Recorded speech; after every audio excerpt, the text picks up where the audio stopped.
Imagine if you could see past the present. Not to pick the lottery numbers in advance, or a horse before it wins at the track. But what if your body had a kind of subconscious early warning system that could slow you down or speed you up to avoid danger? Now, I know that sounds ridiculous, but here in Palo Alto, Dr. Ed May has done experiments that suggest people's bodies can sense what's going to happen to them even though they don't know it. Now, I'm kind of skeptical, but I'm going to try it anyway. Dr. May? Yes. Jay Ingram. Ed May, glad to meet you. Come on in. Thank you. Edwin May's clients have included the U.S. Army and the CIA, two groups that certainly would love to know what's going to happen before it does. Why don't you have a seat, Jay, and I'll give you a brief thumbnail of what we're doing. Give me the preamble. Okay. I know it's about the future and maybe predicting it. Well, it turns out we've been doing this similar kinds of experiment for about 2.5 years. And what we've discovered is something rather amazing. That is that our bodies, the nervous system, our part of our nervous system that runs our bodies without having to pay attention to it, appears to be slightly predictive of the future. And so we fill this cup like that. Dr. May uses electrodes hooked up to a computer to record skin conductance.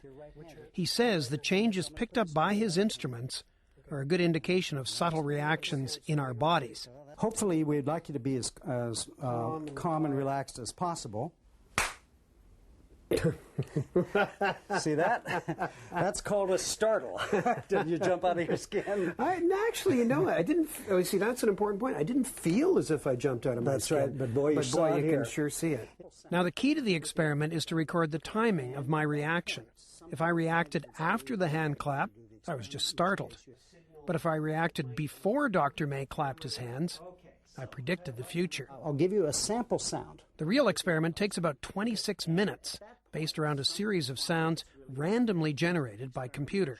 About once every 45 seconds, plus or minus 20 seconds or so you can't outguess it, it's going to flip a coin, and if that coin lands heads, you'll get 1 second of very loud noise in your ears. If that coin lands tails, you'll get 1 second of silence. And so at the end of the time, there'll be roughly 15 sounds and 15 silences randomly intermixed. Right. And what we look at is what your body has been doing prior to the sound compared to prior to no sound. Let me put these earphones on you. Ready? Mm-hmm. Okay, Jay. So with my headphones on, I'm ready to predict the future. Dr. May fires up the computer, and I sit back and try to relax for the next half hour. Jay, you awake? You awake? Yeah. Okay. Barely. Just barely. You can sleep through that. I'll take these off for you. Just relax a minute. Once I finally got comfortable, I was set. Well, what was it like for you? Well, I can honestly tell you, yeah, I had no clue when those were coming. Well, that's kind of what everybody we know reports. Yeah, it's because some of them seemed enormously far apart. Some seemed to follow right on top of each other. Right. So that's the whole idea of randomness. There was no way that I could ever kind of get a sense of timing and then be able to predict. Okay, so let's do an analysis. The computer has plotted my reactions to the sounds on a timeline. And at first glance, there's nothing out of the ordinary. My reactions for the first while seem to follow after the sound. Mm-hmm. This is really beautiful, Jay. But then Dr. May spots this example. 0 is, again, in time when we... The coin flip? When in this case, we actually had a sound for this particular stimulus. Mm-hmm. And here's 1, 2, 3, 3.5 seconds before. Don't worry about anything on here except this blue curve. And you can see, even at this point is when the decision was made, when the coin was flipped. But your body, look at here, your body was already responding in a very large way compared to, let's pick one where you didn't have anything, just as a comparison. Nothing was going on. It was just relaxing before a control. So compare that picture before a control where nothing was happening. Mm-hmm. Your body didn't have anything to prepare itself for. Yeah.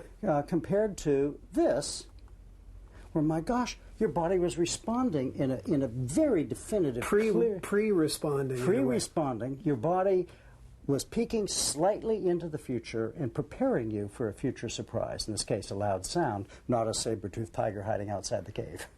Boy, that's amazing. Okay, I got to ask you some skeptical questions. Please do. You've shown me one example where that worked. There are other ones that you've shown me where it didn't work. That's great. So, does that really mean anything if it's quite if it's not consistent?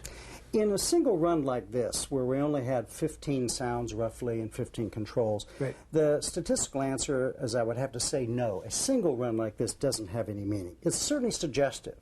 But we've done this experiment now with maybe a total of different laboratories, maybe 400 people. And when you stand back and look at all that data together, it is statistically incontrovertible that something interesting is going on. As scientists, we're charged with the responsibility to make sure we haven't overlooked something and that there's some sort of an artifact. Right. So far, our colleagues at major universities around the world, as well as our colleagues in research parapsychology, have yet to identify a potential flaw.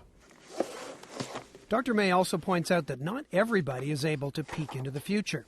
Only about 40% of his subjects show a pre-response. It's like other human skills. Not everybody can run a 4-minute mile, and not everybody can high jump 7 feet in the air, things of that nature. So the fact that 40% of people could actually do this, that's astounding.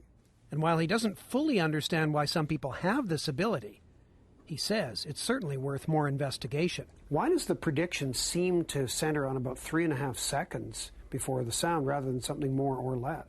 That's about the time it takes for your whole autonomic nervous system to get cranked up and ready to run or fight as you are presented with a surprise. So it makes sense. I can't guarantee that's the answer, but it certainly makes sense, and we need further research to determine why that 3.5 and not 4 is the answer. But if it's for survival, 3.5 is better than, say, a minute or a tenth of a second? Sure. If someone's about to shoot you, knowing for sure that you're about to have a bullet hit your brain a millisecond or a thousandth of a second advance is not useful to you at all. And if you have a week in advance, you won't have any idea whether I should worry about walking out on the street or going to the supermarket next week. So somewhere between that range, and it's a qualitative discussion, that about 3.5, maybe 5 seconds, that period of time would make sense. Now we have a challenging task ahead of us to figure out why it is 3.5. And no one can predict the results of that research.